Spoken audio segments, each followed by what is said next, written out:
Kausapin natin si Brigadier General Jean Fajardo, ang tagapagsalita po ng PNP. General Fajardo, magandang morning. Si Katunying po ito at saka si Tina. Nasaan ka na, Tina? Magandang umaga, Katunying at Ma'am Tina at sa lahat po ng nanonood na nakikinig sa inyong programa. Magandang umaga po. Matanong ko lang muna, so concurrently, kayo po ay director din o regional director ng PNP Region 3. Tama po ba? Tama po, sir. Hindi ba kayo nahihirapan dyan sa trabaho nyo na yan, dalawa? Mabigat, Katunying, pero kung ito ang hinihingi ng ating serbisyo ay pipilitin nating matugunan itong dalawang trabaho na ibinigay po sa atin. Opo, ibig sabihin mataas po ang tiwala sa inyo ng liderato para po bigyan kayo ng ganyang dalawang mabigat na trabaho. And with that, congratulations po, General.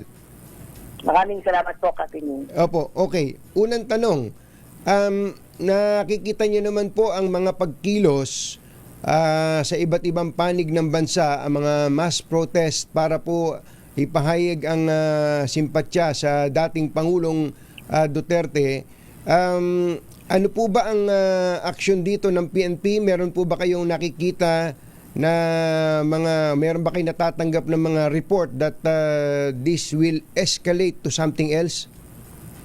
Patuloy po, Katunying, yung ginagawa po nating monitoring at nagbabantay po tayo ng kaganapan na nationwide. Bagamat yung mga nakaraang rallies po hanggang kahapon po ay naging generally peaceful naman.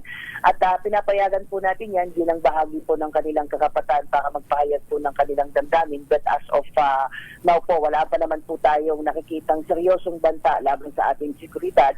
At may inaasahan pa rin po tayo talaga, Katunying, na mangilan-ngilan ay magkakaroon po ng rally at binabantayan po natin yan at ang pakiusap lang natin sa ating mga kababayan na nagpapahayag po ng suporta ay sumunod lamang po tayo sa batas. Ang PNP po ay nandyan para bantayan din po sila na hindi po sila masinitan sa kanilang mga aktibidad at hayaan lang po natin at ang sabi nga ng pamunuan po ng PNP, maximum tolerance pa rin po ang ating ipatutupad. Mabuti po't nabanggit nyo doon para hindi sila masingitan. Ito po kasi kasi ang mga tao nagtitipon yung mga grupo ng mga tao nagtitipon sa isang particular na lugar, maaari po talagang may mga infiltrators no?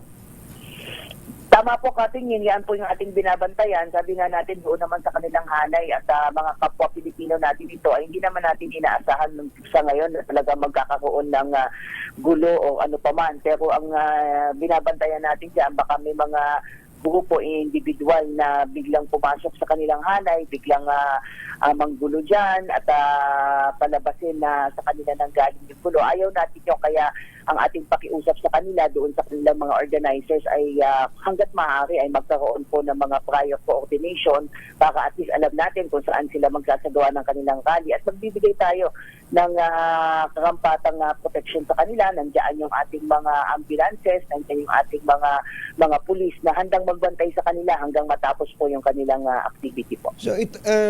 So as we speak, just for emphasis, wala po kayong natatanggap na intel report para po mag-alala ang bayan that this is something else. Kumbaga, ito ay naghihikayat na ng revolusyon o kaya mga adikaing magpabagsak sa pamahalaan. May mga naririnig po tayo na mga ganyan na Katunying, kaya ang paalala po natin at pakiusap sa ating mga kababayan, huwag po tayong basta-basta maniwala sa mga lumalabas. May mga na-monitor po tayo na mag-imbak ng tubig, mag-imbak ng pagkain kasi may mga mangyayari. Pero katulad ng nauna ko ng sinabi ka, Jerry, ay Katunying, ay patuloy tayo nagbabantay, nagmamatsyag sa mga kaganapan at hindi natin hayaan na humantong po tayo doon sa mga ganitong insidente. Patuloy yung ating koordinasyon sa ating counterpart sa AFP at iba pa pong ahensya ng gobyerno. At hayaan po natin na gumulong po yung proseso at tayo ay mga kapwa Pilipino. Alam naman natin na hindi na po siguro kakayanin ng ating bansa, Jerry, yung mga panawagan ng ilan na mag-end sa revolution po tayo ulit. Ano po ang status ng yung alert level ng PNP ngayon? Nasa normal alert po tayo, Katunying, at magpapatuloy po yan. Subalit yung ating mga field commanders, particularly yung mga regional directors, kung saan po nagaganap po itong mga rally at protest po, ay meron naman din pong discretion and authority na i-adjust po yung kanilang alert level. Depende po doon sa current situation po sa kanilang lugar. So, sa nationwide po, Jerry, wala po tayong itinaas na anumang alert po. Normal pala, no? Normal. Ibig sabihin, magandang balita yon. Pampakalma po yon kung normal. Tama po, sir. Opo, okay. Meron pong isang pulis na taga QCPD yata na nagsasalita ng mga matitindi. Ano pangalan nun, Yuel? Patrolman Fontanillas. Ito po mayroong vlog itong pulis na to. Ito po ba na-monitor nyo ba itong mga vlogs nito dati pa, even before yesterday? Yes po, Katunying, uminit po yung kanya mga vlogs pagkatapos po ng aresto po ng ating dating Pangulo nung nakaraang linggo po at ako po mismo ang nagtanong sa ating pamunuan kung ano po ba ang magiging stance po ng PNP laban nga po dito sa isang pulis po na ito. Nagpapahayag po ng kung ano-ano. In fact, sinabi pa niya mismo doon sa vlog niya na gagamitin niya ang kanyang pagkapulis para i-overthrow itong gobyerno po na ito. But on that particular post ay sinabi ng ating Chief PNP na i-remind lang yung mga pulis natin na bagamat tayo ay may kanya-kanyang opinion, ay hindi tayo dapat nagpapahayag ng mga ganito dahil meron pa rin tayong sinet na standards and policy and protocol pagdating sa pagpapahayag po ng ating mga political views po. Pero in spite of that po, after pong lumabas po yan at na-monitor po, ay pinatawag po siya, sir, ng mismong district director po ng QCPD, subalit hindi po yan nagpakita at nagpatuloy po ito ng kung ano-anong kanyang lumalabas sa kanyang account. That's why kahapon po, sir, ay nagdesisyon na po ang QCPD na mag-file po ng complaint laban dito kay Patrolman Fontillas. Oo, ito pala, Patrolman Francis Fontillas. Opo. Fontillas, opo. Siya po ay kinasuhan na po sa Prosecutor's Office for inciting to sedition in relation po sa RA 10175 o yung ating Cybercrime Prevention Act of 2012. At i-document po lahat po ng kanyang mga naging pahayag sa social media at ang gumawa po niyan yung ating pong anti-cybercrime group. Opo. With your indulgence, play lang po namin tong isang portion ng kanyang vlog, no? DCRH TV, take it away. Ako po yung pulis na suwail. Ako po yung pulis na suwail sa gobyerno at sa organisasyon. Totoo po yun. Kasi madami akong hinaing Gusto kong iparating sa taas. Maliit lang tayo Mababa lang tayo kaya hindi natin maiparating. So, okay lang. Hindi naman nila naririnig kasi hindi naman nila pinapanood tong sinasabi ko kaya okay lang kahit anong sabihin natin. Di ba? The smallest mammal or the lowest mammal is the strongest, di ba? Pagdating sa giyera. Diba pagdating sa giyera, ano yung unang RHTV, yung portion na may binabanggit sa tungkol sa presidente, sa PNP siguro. Yun ang ating ma-play later on. But anyway, napanood naman ng PNP to. Matagal na po ba itong police general? Pumasok po siya sa serbisyo, sir, ng 2021 po. At ang dati po niyang assignment, sir, ay nasa Traffic Management Unit. Subalit nung Pebrero po ay nailipat po siya doon sa Personnel Holding Admin Unit po dahil mayroon pong napansin sa kanya yung kanyang hepe, yung kanyang mga kasamahan dahil nagkaroon po ng sudden change sa kanyang behavior, sa kanyang pag-uugali.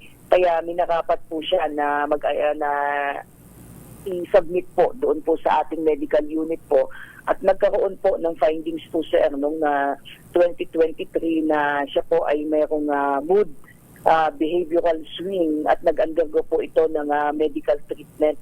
At ito po ang tinitingnan natin maaaring isa sa dahilan kung bakit ganyan po yung gawi po nitong pulis po na ito. Oh, ganun pala. So, meron siyang issue pala sa, pwede ba natin sabihin psychological issues?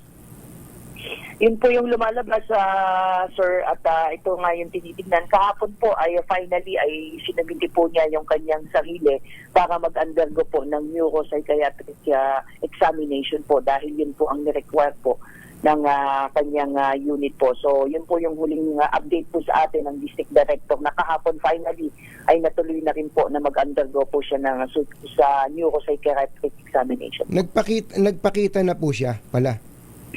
Kahapon po, sir, doon po sa Bikutan po, doon po siya nag-undergo po ng neuro exam po. But supposedly ay nirequire po siya as early as February po, subalit hindi po siya nagpapakita. And in fact, after na po lumabas itong mga vlog po niya, ay pinag-report po siya, ay hindi rin po siya nagpakita. Na bago po yan, sir, ay nag-apply po yan ng sick leave mula po ng March 6 to 19.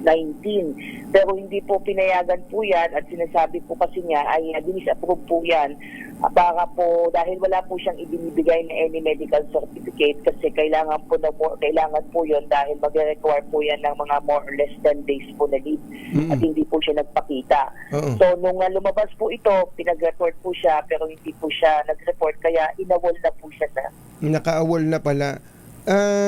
So ano po ang siya po ba ay ikinustody muna ng NCRPO?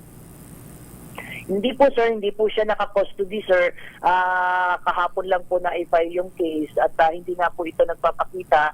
At yun po yung mga ginawa pong paraan ng PNP, particularly QCPD. Pumunta po siya doon sa kanilang mga bahay, hindi po siya hinarap.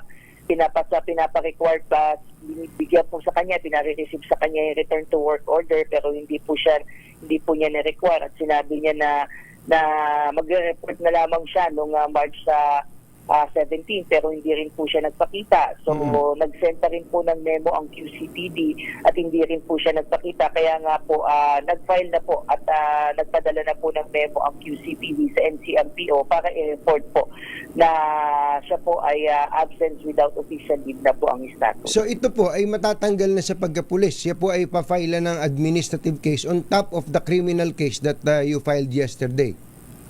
Tama po, sir. Ginagawa na po yung mga papeles po ng QCPD at magsasumiti po sila ng kanilang mga papeles para isuportahan po yung pagpag-file po ng administrative case for neglect of duty o yung pag-commit po ng absence without official leave po. Meron po kasi siyang panibagong post. Yuel, sa kanya ba to? Sa Facebook page niya ba to? Ang sinasabi po niya rito, I challenge everyone. Prosecute me if you can. I will give you a reward kung maipakulong niyo ako. No one can ever bring me down, not even you. Tapos may tawa siya. Mukhang may problema, General. Yes po, sir. Makikita mo naman, sir, at makakamdaman mo sa kanya mga pananalita na hindi ito ordinaryong police na gusto lang magpahayag ng kanyang damdamin na he is challenging the duly constituted authorities and ito ang tinitingnan natin ngayon na talagang mga supporti at binodocument po natin lahat po yan at para ang isang police na patrolman at challenging not only the PNP leadership pati na rin po yung ating Pangulo at hindi natin ito mapapalagpas at ang kanyang problema sa pag-iisip based on sa mga previous na kanyang mga reports ay ito yung titignan natin kung ano ang magiging kalalabasan po nung itong kanyang neuro exam po kahapon po. Yes, ma'am. Okay, General, maraming salamat po sa mga paglilinaw at sa update dito sa mamang ito. Hindi pala magaan yung kaso niya, inciting to sedition in relation to cybercrime law, ano? Yes po, sir. Yan po yung isinampang kaso po kahapon po sa prosecutor po. Criminal case po yan at maliban pa po doon sa administrative case na isasampa po laban po dito sa pulis po na ito. Maraming salamat po at magandang umaga. Maraming salamat sa magandang umaga po. Si Police Brigadier General Jean Fajardo ang tagapagsalita ng PNP. So